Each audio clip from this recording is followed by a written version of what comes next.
Frank Leahy on Notre Dame's football team of 1941, so it was nice to see him again. All right, we have to move on.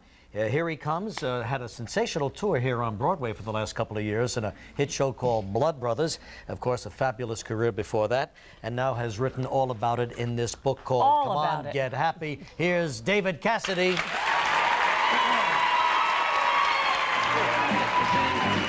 David, how do you do? Good to see you. How are you? Good to see you. Yeah, thank you.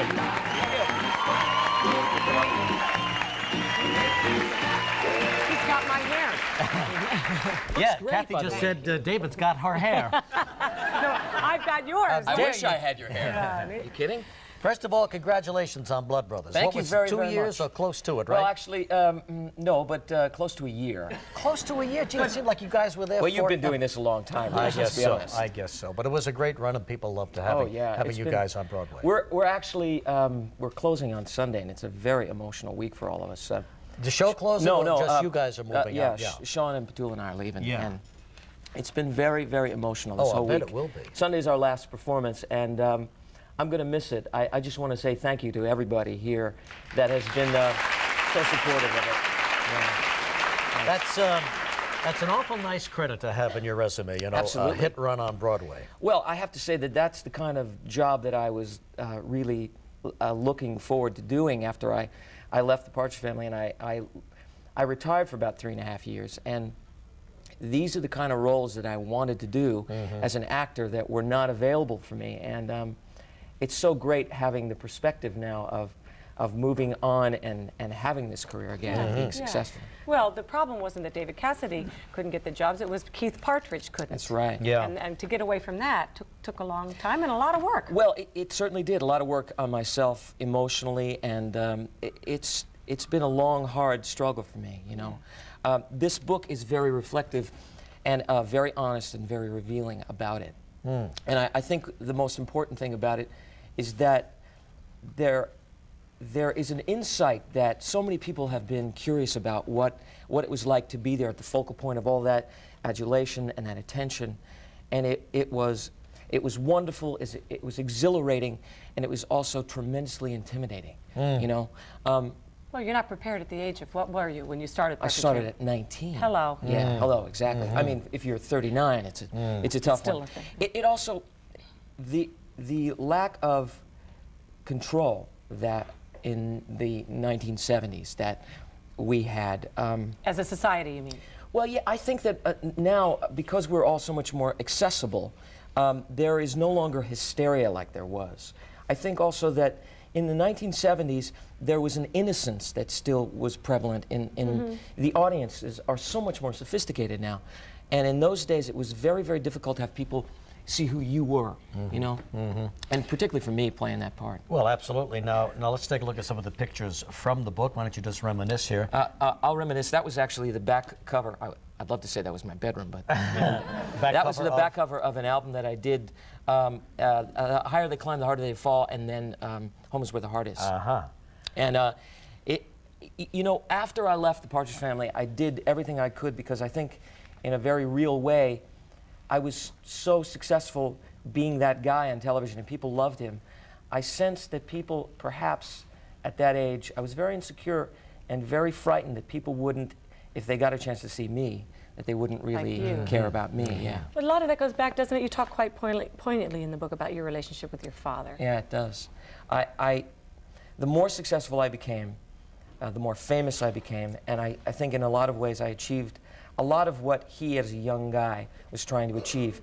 And the more successful I became, it put a wedge between my dad and I. I think he resented it.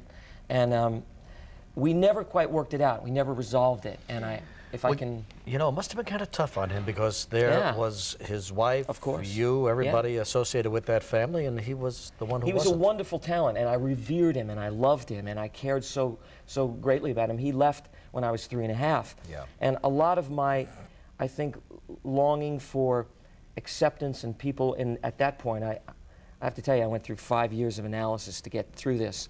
This was a very cathartic experience. It's very honest, and I think that I think I dealt with the people that were most responsible for me being who I am and surviving with great love and integrity. And I've tried to take the high road with this. And that's not easy to do sometimes. It's not easy to do. And the honest road, too. All right, we're talking about David Cassidy's Come On, Get Happy book. We'll continue in a moment.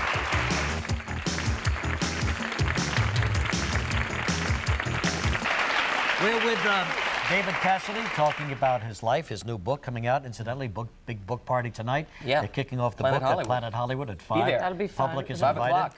And then on Monday, he hits the book tour. Show closes for him on Sunday. Hits the book tour. Well, you don't even get a break. You go straight from the show to push in the book. In fact, I think we close at my matinee on Sundays over at 6 o'clock. I'm on a 7:30 flight to LA, and I'm doing the Tonight Show on Monday. And I start this 3-week Whirlwind PR book tour. I've never done this one, and I think, you know, because I've been very fortunate to be successful in different areas of this business. I'm looking forward to it. I'm not quite sure I'm up to the highbrow, you know, the literary set out there reviewing my life in my book. I don't know if I'm going to stand up to all of it. But no, it's going to be great. I just wanted to say that sometimes when I'm talking reflectively about the Partridge Family in the 70s and those years, that I tend to draw on a lot of the experience that people were not aware of, what it was like to be this guy, that a lot of it was a lot of pressure, and I felt very intimidated by it.